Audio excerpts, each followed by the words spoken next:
सुरुमा ज्ञानेन्द्र साई म राजतन्त्र मान्ने मान्छे होइनौ भन्थे। अन्तिममा राष्ट्रिय प्रजातन्त्र पार्टी जुम्लामा आएर यहाँनिर चाहिँ अब आफ्नो दुनो सुध्याउने काम गरे। अन्तत अब जुम्लाका जनताहरूले एउटा नयाँ प्रयोगको रूपमा गरे भनेर बुझ्नुपर्ने हो।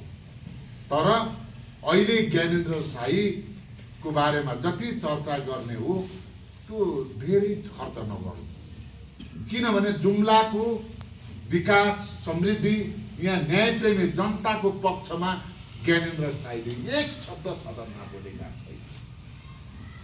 जसरी चर्चामा आउने हो, जसरी भ्युज प्राप्त गर्ने हो, त्यो भन्दा अरू उनको कुनै मकसद छैन। त्यसले गर्दाखेरि उनी जनप्रतिनिधि हुन लायकका पनि छैनन्। उनी यहाँ जुम्लाका जनप्रतिनिधि हुँ भन्ने कुरो उनलाई महसुस पनि छैन। त्यसो भएको हुनाले सङ्घीय लोकतान्त्रिक गणतन्त्रमा उनी सांसद भएका छन्।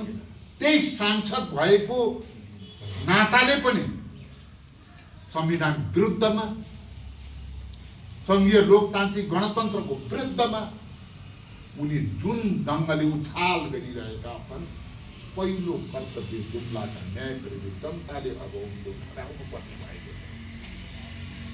संविधानको प्रदत्त हक प्रयोग गरेर, जनताको अभिमत प्राप्त गरेर सार्वभौम संसदमा प्रतिनिधित्व गरिरहेको व्यक्ति आज त्यही सार्वभौम संसद सङ्घीय लोकतान्त्रिक गणतन्त्रलाई धज्जी उडाउने गरी जब उही मै मत्त भएर हिँड्छन् भने जुम्लाको आज प्रतिष्ठा कहाँ पुगेको छ? राष्ट्रिय मुद्दामा आज जुम्ला कहाँ छ? सिङ्गो न्यायप्रेमी मानवाधिकारदेखि लिएर सङ्घीय लोकतन्त्रवादीहरूको जुम्लाको अस्तित्व आज माथि औँला थरिएको छ। त्यसो भएको हुनाले अब जुम्लाका तमाम जनताले अब ज्ञानेन्द्र साईको प्रति प्रश्न उठाउने मात्र होइन, यो व्यवस्थाको विरुद्धमा लाग्ने, त्यस्ता कुकृतित्व काम गर्ने व्यक्तित्वहरूलाई यदि समयमै सचेत नगराउने हो भने यसले राष्ट्रिय मानचित्रमा जुम्लाको चित्र एउटा धुमिलो हुने अवस्था छ। त्यसो भएको हुनाले म ज्ञानेन्द्र साई जनताको प्रतिनिधि होइन, ऊ एउटा भ्युज प्राप्त गर्ने अभियानमा लागेको र डलर खाने गरी उसको खेती गरिरहेको हुनाले ऊ त्यही मकसदमा छ। अहिले राजा आउने, राजा फर्काउने, त्यो मसान घाट पुगेको राजतन्त्र फर्किन्छ भन्ने कसैलाई लाग्न सक्छ कि मार्थ हुन सक्दैन। ज्ञानेन्द्र साई जस्ता मान्छे अब यो देशमा मलाई लाग्छ उनीहरूको राज हुने कुरा त्यो दिवा सपना हो। म यहीँबाट उद्घोष गर्न चाहन्छु, जुम्लाका न्यायप्रेमी जनताहरू, फेरि पनि तपाईँहरू एकपल्ट तपाईँहरूको प्रतिनिधि होइन त्यो यो सङ्घीय लोकतान्त्रिक गणतन्त्र व्यवस्था विरुद्धको एउटा खलनायकको रूपमा देखा परेको छ। यसरी नै बुझ्नुहुनेछ भन्ने मैले तपाईँहरूलाई त्यो त यसैमा मेरो एउटा प्रश्न छ। यो जुन तपाईँले चाहिँ गर्नुभयो जुम्लाको चाहिँ विकास हुन सक्दैन भन्ने कुरा चाहिँ रह्यो, तर चाहिँ जुम्लाको प्रतिनिधित्व संसदमा छैन जुन भनिरहनु भएको छ।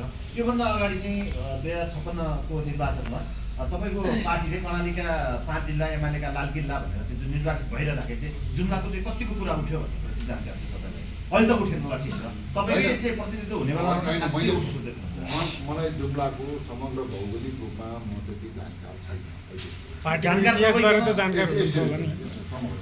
तर मैले यो राष्ट्रिय भावनाको कुरो मात्रै गरेको। दोस्रो कुरो के हो भने यहाँको विकास निर्माण समृद्धिका कुरा मलाई लाग्छ यो अवधिमा यहाँका आवश्यकता अनुसार क्रमशः पूर्ति हुँदै गएको। यसअघिका जनप्रतिनिधिहरूले मुख्य काम भनेको संविधान निर्माण गरी सङ्घीय लोकतान्त्रिक गणतन्त्र स्थापना गर्नको निम्ति महत्त्वपूर्ण भूमिका खेले र जुम्लाको समृद्ध एउटा सपनाको निम्ति योगदान पुर्याउँदै आएका छन्। यस मानेमा पनि अब यस अघिका प्रतिनिधिहरू के गरे के गरेनन् भन्ने कुरो यो जुम्लाका जनताहरूको बिचमा छँदैछ।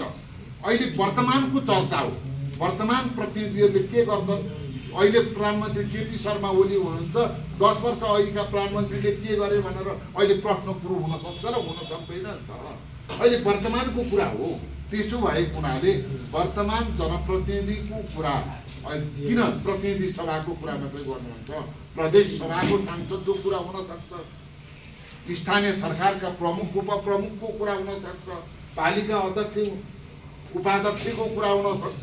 तर जुम्लाका जनताकै भावनाको विपरीत उत्रिएर हिँड्ने मान्छे त यहाँका जनप्रतिनिधिहरू देखिएका छैनन् नि त।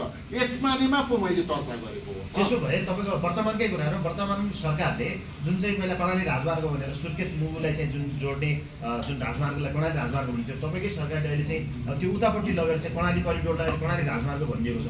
जुम्लाले त त्यस्तो लाग्दैन। अहिले जुम्ला त जुम्लामा जुन सडकमा लाइट तिर्न पैसा छैन, जुम्ला त यो कनेक्टिभिटीको हिसाबले छ अत्यन्तै महत्त्वपूर्ण एउटा चाहिँ एउटा जिल्लाको रूपमा विकास भयो।